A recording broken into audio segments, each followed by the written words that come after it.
Well, hello, everyone. This is Irvine Nugent, and welcome to the Resilient Leadership Podcast, where everything we talk about is aimed at helping you lead with a greater sense of calm, clarity, and conviction, even in these anxious times that we find ourselves. And as always, I am joined by my co-host, collaborator, and friend, Bridgette Tyre. Bridgette, how are you doing today? Well, Irvine, thank you for asking. I am doing well. I am thinking about how relevant this topic is for me personally today. I'm facing into some ambiguity in some important arenas in my life. So I'm just glad that, we're diving into this because I think it's going to help me. And of course, I hope it will also help our listeners. So without further ado, Irvine, why don't you give the listeners a little bit more of a sense of what we're going to be talking about? So today's topic is making decisions when everything is ambiguous. Now, I wanted to start with a quote from an actress, Gilda Radner, who is an old-time actress, but she once said, "Life is about not knowing, having to change, taking the moment and making the best of it without knowing what's going to happen next. Delicious ambiguity." I love that. Delicious ambiguity. She's very optimistic now, there. We got to say that Gilda is a force all by herself because most people do not put deliciousness and ambiguity together. More often than not, ambiguity is a source of real pain for us as human beings.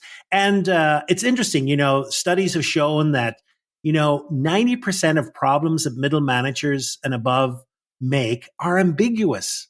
It's neither clear sometimes what the problem is nor what the solution is. And in many ways, and Bridgette, I'm sure, you find this as well, the higher you go up, the more ambiguous things get. Now, in a wonderful situation, given unlimited time, and we had 100% of the information, and we could look back at past decisions, then, we would be able to solve the problems that came before us. But that is not reality. And the reality is we do live in times where either because of the speed of the decision we have to make it quickly without the full information, or else we just are faced with the reality that we're not quite sure of the full impact of a situation. And so we have to make our best guess. So today, this episode, what we're going to do is we're going to explore, first of all, what's happening in the brain? Something's happening there when we're faced with ambiguity. How do we face these problems with not full information or perhaps the knowledge of the outcome that's going to happen? So, Bridgette, I'm curious, when you hear the word ambiguity, what's your relationship with ambiguity? Well, the first word that would not pop into my head is delicious. I think I do have an aversion to ambiguity, and here's why. I am a person who I've worked really hard to have clarity.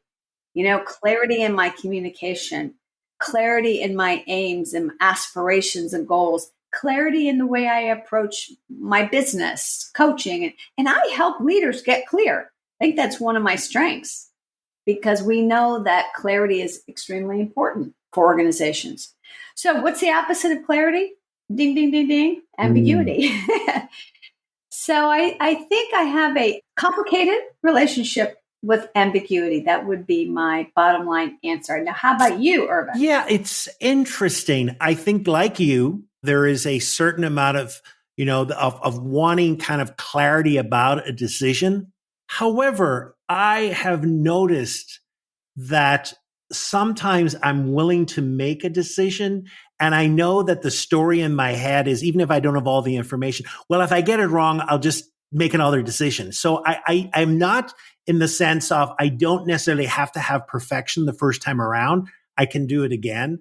But still, I do like a lot of my thinking and around that clarity is really getting to the clarity of what's happening. And I know in my life that there are times when I think I know what the issue is, even personally, what's going on in my life. And then I dig a little deeper and I go, oh, no, it's actually something else.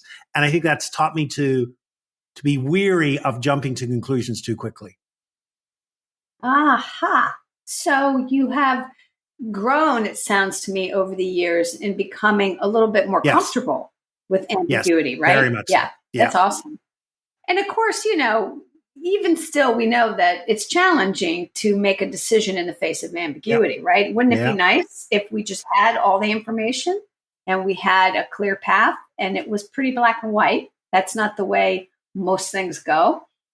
So you mentioned a couple minutes ago that we were going to look at some neuroscience about this. And I always am inspired when we sort of look into the brain and see what's happening there, because it sheds this light and then we can work with our brains rather than against them. So Irvine, get us into this part of the conversation about what is happening inside the brain in the face of Yeah, ambiguity. well, let's just start by just reiterating what we just said, that the most important questions in our lives almost always lack clear answers. Like just for example, like, should you try and get promoted in your current organization or leave and go somewhere else? It's a big question. Or else, should I get married now? Or should I take a few years to be by myself, travel the world and get some experience? These are big questions where the answer isn't always obvious. And the reality is, both in our work lives and our personal lives, they're full of ambiguity and uncertainty. And scientists have known just for a long time that as humans, we have this inherent aversion to ambiguity. And the research has shown that, when they're looking at people who make decisions, what we tend to do is choose outcomes that are most predictable over the Mhm. outcome that is ambiguous. And that's not really surprising. However, in some other research, what is surprising is that people will choose predictable outcomes rather than an ambiguous outcome, which potentially could be clearly more advantageous to us. We like the safety, even though we tend not to make ambiguous decisions, even though it might benefit us most. It's that need for certainty that we've spoken about before that can lead us really to decisions that are not in our best interests. Yeah, that's interesting, because definitely the whole thing about certainty, as we've discussed in a couple of other episodes, the brain craves that. The brain likes certainty in this regard, that it's a predicting making organ. It likes to look for Yeah. patterns and connections and then uses those patterns and connections to say, oh, this is what is going to happen Yeah. most likely. And when that prediction comes true, the reward circuit in our brain gets activated and it's a really great feeling. But the reverse is true. Like if we make a call and it's not the right one, or if the patterns don't add up in a discernible way, the brain senses that and perceives that as a threat. Yeah. So it makes a lot of sense that ambiguity and certainty within the brain, kind of trigger some unpleasantness. Now, I think the question that then becomes interesting, Irvine, is, do we have a sort of hardwired, and I'm a little bit hesitant to even use the term hardwired, because in our last episode we say the brain's not really hardwired because of its plasticity. What we can suggest is that certain patterns do get embedded into our way of thinking and acting. So do we develop an aversion to ambiguity as just kind of the way the brain functions over time? Yes. What have you noticed? So I think it's important to say that again, like you say, because we can change the brain, but certainly we are created to keep ourselves safe. And what we found is that what neuroscientists have found, that as the ambiguity increases, there's increased activation of this area of the brain we've talked about many times before, the amygdala, which is the home of a lot of our emotional responses. And then also part of the frontal cortex called the prefrontal cortex, which is associated with emotional processing and fear responses. And then there's also a decline in the reward system in the brain. So the other fascinating thing that's really interesting is that people who struggle most with ambiguity tend to have a larger stratum. And that's a part of the brain region that's responsible for fuel and reward for predictability. So just think about that. There's kind of this relationship, and you wonder kind of in the future, if brain studies of entrepreneurs that were great risk takers, that entrepreneurs that could, survive and thrive under ambiguity, if their stratums were smaller than risk averse people. So it's so interesting how, the brain itself feeds into the ambiguity and the aversion we feel. I'm curious, Bridgette, have you any thoughts around where this aversion to ambiguity might actually come from? Yeah, well, in addition to the fact that the structure of our brain may in fact influence, maybe I have a really large, what's it called? Stratum? Stratum? Yeah. Maybe my aversion to ambiguity is due to a structural component of my brain. And maybe yours is smaller. Yeah. Who knows, right? But the point is, even that is not destiny. Even the structure of our brain is not destiny. But to your question about where does it come from, in addition to perhaps the way our brain is structured, I think our life experiences certainly play into this, right? And if you think about, we all go to school, and what is school about, particularly early on? It's about getting the right answer. It's really not about gray. Like 2 + 2 is 4. It's not 5. There's no gray about that. And you're rewarded in school for answering things correctly.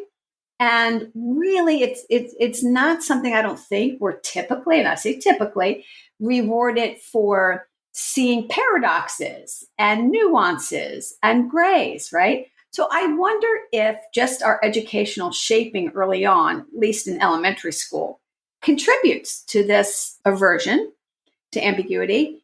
And then, you think about from an evolutionary perspective, our ancestors, was it in their best interest to want to predict with certainty? And the answer is yes, because their very survival in the day-to-day depended on that, right? So if you could predict which foods would kill you and which ones wouldn't when you were foraging, that was extraordinarily helpful. And even apparently studies looking at monkeys, that they too have this preference, this aversion, shall we say, for ambiguity, and this preference for predictability. So, we come by it honestly, right? And I'm wondering then, Irvine, how have you noticed this aversion to ambiguity, or have you, showing up in the clients that you've worked with? I've noticed that it shows up in a few different ways. I think there are clients that I know who hide it and then hide it with some rationalization. So I have clients who I've noticed who are avoiding a decision. And this decision is, I think there's a lot of fear around the decision that what if I get it wrong? And the way they rationalize it is by saying, well, I'm just waiting for some more data, or I just have to wait for this to play out. And on the surface, that sounds absolutely reasonable. But when you dig a little bit deeper, really what's in is there's a fear of either getting it wrong. There's a fear of what the consequences or the outcomes will be. And so that absolutely paralyzes some people. And then there are others who really have a greater capacity for ambiguity and who are able to really sit with the tension. Yeah. And you just know that they know that the answer is not easy, and they're okay with that. And there's just an ability just to sit with it and kind of like, okay, I know I have to make a decision and I'll know when, but this is not going to be perfect. And that's just the way it is. Those are some interesting observations. I've noticed that too, meaning some variance in my client's tolerance for ambiguity. And I'm thinking of a client that is facing, oh my gosh, so much ambiguity. Boy, does she have so many decisions that she needs to make, but she doesn't have enough information to make them.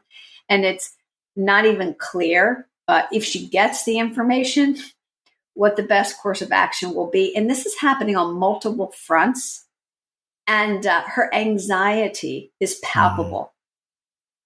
And I think that's what I observe the most, is that when some leaders are dealing with ambiguity on multiple fronts, their anxiety level rises such that then interferes with their ability, right, to sit with what is and to think clearly. because to your point, it's like they so want to get it right. They're paralyzed by what if I get it wrong? Yeah. So this is really important, and an aversion to ambiguity, for the reasons we've just said, can really get in our way. Is there anything we can do about it? We have set up to this about the neuroplasticity, et cetera. And, I came across this study, which was very interesting. It was kind of a review of literature from Furnham and Marks. They were studying what are the benefits to have more tolerance of ambiguity. What they found is that people who were more comfortable with ambiguity had greater life satisfaction.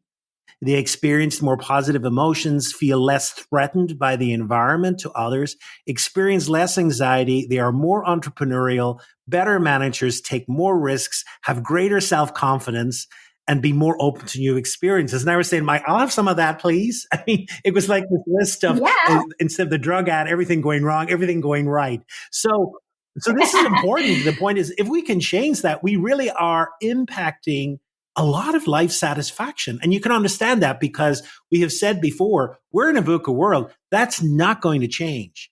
And so therefore, as humans, we really have to adapt to this environment, which is going to become the norm. And I think what's really encouraging is that there are a number of ways that we can help ourselves become more comfortable and have a less aversion. And there's three, I think, that maybe we might want to talk about today. One is just the use of a mindfulness practice.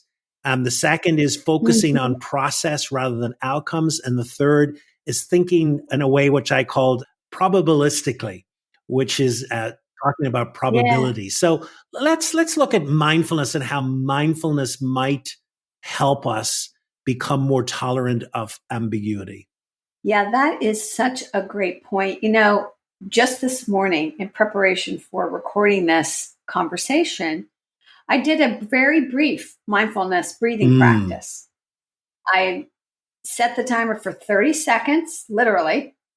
And I just, as I was breathing quite naturally in and out, I brought my attention to my breath and noticed what did the air feel like when it would enter into my nose, and on the exhale, dropping my shoulders, and then just trying to be present in a non-judgmental way to whatever I notice, because mindfulness is about paying attention to whatever's going on in the present moment without judgment. And as I was breathing and just trying to mindfully pay attention to the breath, of course, I noticed what we always notice, which is my mind was filled with thoughts and wanted to carry me away time and time again. But you know what? I also noticed some anxiety that I wasn't aware of, kind of in my gut. So I became aware of sensations and some emotions and some thoughts. They weren't comfortable thoughts. Because you remember how I said at the beginning of this podcast that I'm dealing with some ambiguity myself? So when I took the time to be mindful and pay attention to the breath, the discomfort of that became apparent. And I tried to just sit with it. I tried to notice it without becoming attached to it, and just allowing it to come into my awareness and flow out. And that was really helpful to me today. And so I think any mindfulness practice can work, but in particular, a mindfulness practice where we are specifically working at becoming aware of, in the present moment, what's going on for us, not judging it, and sitting with the discomfort. Because again, isn't that what we've been talking about? That ambiguity can make us uncomfortable. And it's the aversion to ambiguity is the aversion to that discomfort. What if we sat with it and allowed it to just be? That might make a difference. Yeah.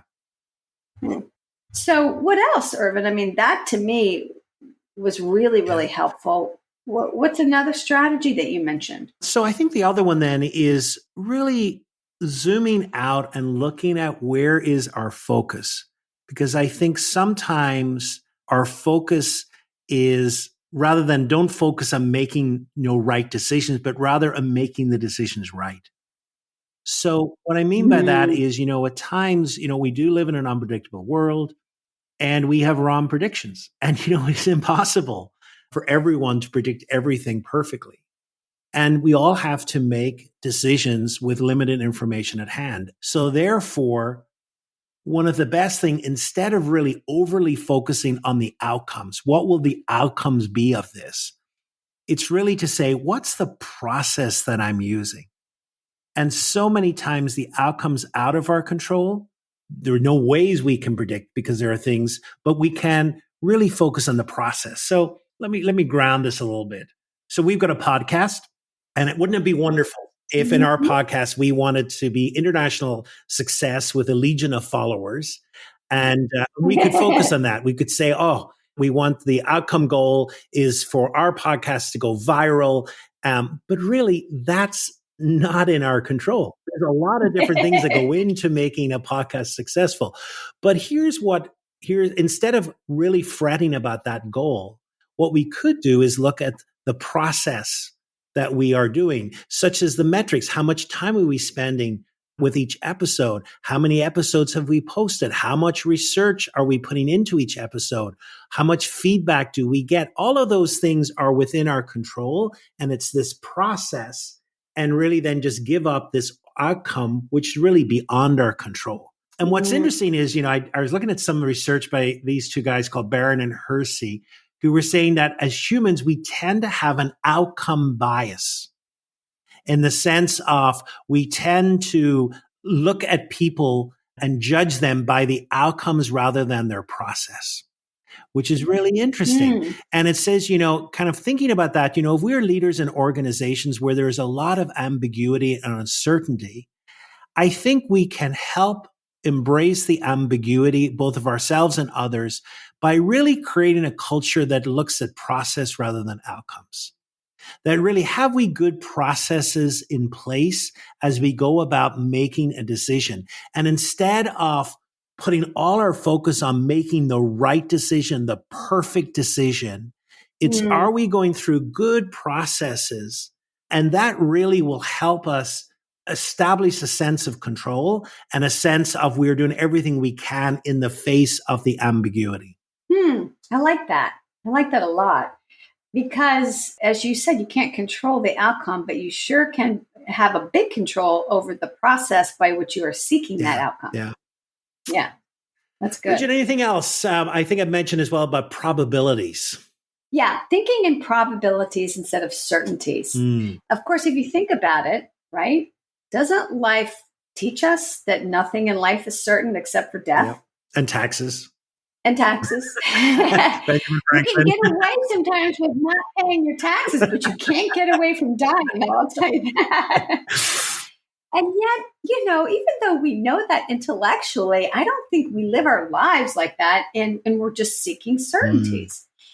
And, scientists are not trained like this. They're trained to think in probabilities. You're not going to hear a scientist say, oh, this is 100% proven, or this is 100% curable in all these situations. They'll talk like, well, here are the likely probabilities, right? And I think that's a really helpful way to look at things. And I don't think we typically do. And that's all about embracing the gray, right? And sort of evaluating the options in front of us in terms of what is most likely to lead to the outcome we want, what is least likely based on the information we have today, which may be imperfect and actually might be contradictory. But then we stay open to new information. And if we get new information, we have to update those probabilities, those outcomes. Maybe the outcome that seemed most likely to succeed in terms of the outcome we want, or the option, now is not very probable for us, right? And I had a good friend many years ago who had a life-threatening diagnosis. And I mean, it was incredibly anxiety-producing for him. And when he met with his doctors, this is what he shared with me, what he learned from it, which, by the way, he's 100% okay now. It looked incredibly dicey there for a while, but it's a good news story in that regard. And when he met with his doctors, he was sharing with me that early on he was looking for certainty, and he would really ask them, well, which option is going to lead to this outcome. And they would never say, well, this option is going to cure you, or this option. They'd say, we're going to lay out to you what the probabilities are, and you're going to have to make a choice based on imperfect data. And that's as good as it gets, basically. And he made his choice. It turned out well. But he said, what I learned from that is to really embrace this notion that when I have to make a hard decision, and that was the hardest decision he ever made in his life, about what treatment option to pursue, because what was at stake was his life. He became paralyzed and highly anxious when he thought there was one right option and he just had to find what that was. And if he didn't find it, all was lost. Once he gave that up, he said, I was free. And he says, I now apply that to other circumstances. And I thought, wow, what a great lesson to learn. So can we kind of change up the way we look at decision making, particularly the tough decisions? Irvin, you mentioned early on, like some of the toughest decisions, like should we get married? Should we have a kid? Should we do this? There are no hard and fast, clear yes or no's. And we'll never make those decisions, or we'll be racked with anxiety about them if we look at it that way. So I like that. Think in probabilities, not in certainties. I love that as well. Yeah, it does. Such a powerful example. Yeah. And I think at times you do get caught up in that thinking there's one right answer, and at times there's not. Yeah. Well, you're pretty good at ambiguity, you said. But what's resonating for you most in terms of these different ways of growing our tolerance? Yeah, what's interesting is I'm thinking of a client who I had a few years ago, had some really big decisions. The company was going through a lot of change. Independently, they had decided that they wanted to take up some mindful practices, and they had been doing some meditation and different things like that. And I remember having a really interesting conversation about a real tough decision. This was around a merger. It was not clear. It wasn't one of these, this is absolutely, there was downsides and upsides. Yeah. And I remember him saying to me, this practice of a morning meditation or focus has really impacted this. I'm dealing with this differently. And I was saying, tell me more, because I was curious. And I said, I know before that I would rush to make a decision to avoid feeling the discomfort I feel. And I said, this time around, it feels different. It feels like I have just a tolerance for sitting in discomfort longer and not feeling I have to prematurely make a decision. And I think, you mentioned about the mindfulness, and I think that is the advantage of the mindfulness. It is that we can be present to something for longer and not feel, I think one of the, we've talked about this before in systems thinking, that when we feel anxiety and one of the things is we want to act quickly. We want to get out of that feeling. We want to resolve the ambiguity, make a decision, do something. And I think this ability just to sit with for a longer period really invites a kind of a greater clarity in that, oh, okay, now I'm seeing a little bit of where I should go. So that for me was really powerful. That's so powerful. Yeah. Wow. And I definitely relate to that. And I think any self-observation practice goes a long way towards helping us do exactly what your client did there.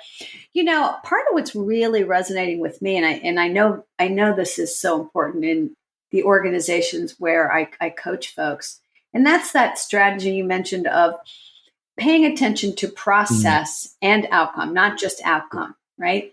Because you can't always control the outcome. And I think that's so important because, like, we all know sometimes leaders who get results and get outcomes, but the way they do it ain't so good. Yeah. And yet I think most organizations tolerate this because they're so outcome focused. It's almost like you can do anything. You can behave really poorly and annoy everybody, but if you bring in a client, you're good as gold, right? So I think that really matters. I have a client, and he listens to this podcast regularly, so he's gonna know that I'm talking about him. His company engages in a yearly strategic planning process, and he, over time, has learned a particular process that really works. And he calls it the no blood on the walls strategic planning process. And what he means by that is that previous to figuring out this process, the offsites where they determined priorities and who would get what and how to allocate resources, they became pretty testy. And so while there wasn't actual blood on the walls, sometimes it felt like that. So to the point about process matters as much as outcomes, and we can control those a lot better. I think that helps with it. So I resonate with that a lot. What about a way to put this into practice? What would you offer? Well, we've just come off 3 kind of really interesting practices. So you may well think, oh, let me try one of those. But I think also, I think it's important for us to become even more aware of our relationship to ambiguity. So I think I would just invite our listeners to, what is your level of comfort or discomfort with ambiguity? And so, for example, like, how do you react when you face ambiguous problems, information, or expectations? So just think about in the past year or presently, are you sitting on a decision that is very ambiguous? And think about, what are the emotions coming up for you? Well, how do you face that? What is that causing within you? Is it fear? Is it frustration? Is it, what is it? Or is it excitement even that it depends, your tolerance. And then, do you embrace ambiguity as something of learning and creativity, or do you avoid it? And notice that, am I avoiding because I need control? And because I can't control this, it's frustrating. And then how do you cope with the stress and emotions that ambiguity brings up? Is it a trigger for you? Have you a way, we just mentioned that, of sitting with it? Or is the impulse within you the kind of like, I need to get rid of this as quickly as possible? All of that is great learning. And I think when we notice that, then we can put on top of that maybe one of the 3 ways we've talked about to help us maybe expand our tolerance of ambiguity. I love that. That's so, so helpful. This has been a great conversation. I have definitely learned something, Irvine. And as I shared, a few moments ago, that mindfulness practice I did this morning has really shifted something for me in terms of how I'm currently dealing with my own ambiguity. And so, we've covered a lot of ground and looked at, from a neuroscience point of view, why do so many of us have an aversion to ambiguity? We come by it through honest means. There's an evolutionary aspect to it. There's a life-shaping aspect to it. Heck, maybe our brain is structured such that we tend to be more averse to ambiguity. So, all is not lost, though, because we've shared with our listeners some strategies, and hopefully they have found 1 or 2 that they can put into practice. And what's at stake here? I mean, if we can become more comfortable with ambiguity, and I was just amazed at what you shared from that study, that people who do have greater life satisfaction, they feel less threatened by their environment, they're more creative, they're better managers. I mean, right? What more could we want for ourselves with all of that at stake? Listeners, I hope you have found something in here that will help you face into ambiguity from a place of greater strength. And Irvine, let's tell them what's on tap for next time. Do you remember? I do. I'm really excited. I cannot wait to get into this episode. We're going to talk about workplace politics, and the episode's called Workplace Politics Played Right. So if you're sitting there thinking, oh my God, workplace politics, and you think of all those images, we're going to get into a great conversation about it. Yeah, talk about aversion. No, totally. All right, well, Irvine, thank you once again for a delightful Likewise. conversation. Take Bye care, now. folks.